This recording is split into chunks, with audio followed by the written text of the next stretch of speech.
Isa pong tanong ito na kung susumahin mo sa perspektibo mo bilang isang matalinong tao or should I say isang matalinong Kristiyano ka na po natin you might think, paano ko ba sasabihin to na hindi offensive? You might think na makitid yung utak na nagtanong. But you know what? Coming from, I was surprised. This was being asked to me by a professional Christian. No need to mention his name. Hindi naman niyo siya kilala in the first place. But coming from him, matagal na rin Kristiyano. But as I view him, I observe him, hindi po siya ganun. Masyado siyang busy sa kanyang pag-around the world. Kasi, may kaya po sila, no? But, yung tanong na kanyang binitawan, pwede ko ba sabihin yung word? Ang babaw. Ito po yung tanong niya. Sabi niya, paano pag nakasama namin dati sa BS? Paano pag nag-rapture na? Okay, syempre, naniniwala naman tayo lahat sa rapture, no? As born again Christians. Kaya lang, meron tayong kaibahan, merong pre-trib, kami yun. I think 80% ng mga Kristiyano nasa pre-trib.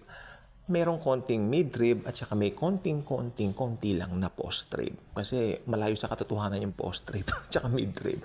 So, maraming matalinong Kristiyano. Thank you, Jesus. Itong nagtanong na ito, sabi niya, I don't know kung anong ista niya. Pre-trib ba siya, mid-trib ba siya, o post-trib siya.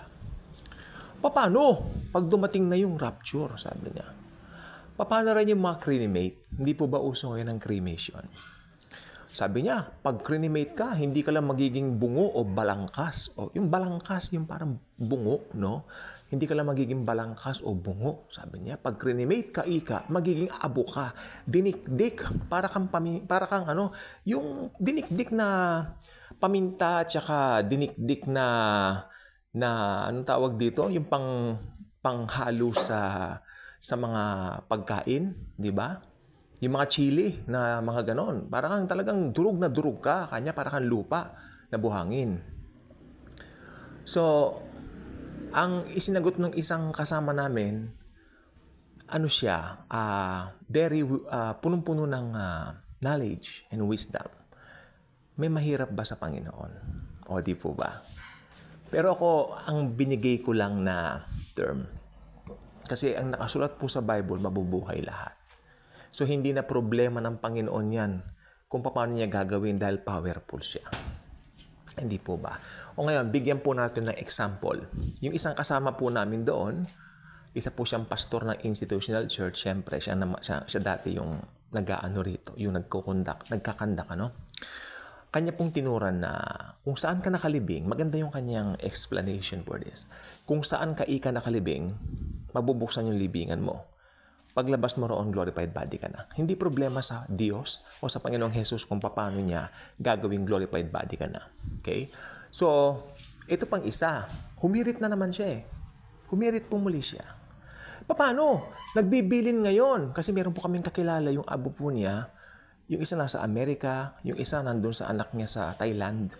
Tapos yung isa nandito sa Pinas. So, 3 hati. So, parang sumagot po ako, sabi ko, kung tao ang mag-iisip niyan sa capacity niyan, mababaw ako. Sinabi ko po talaga yon.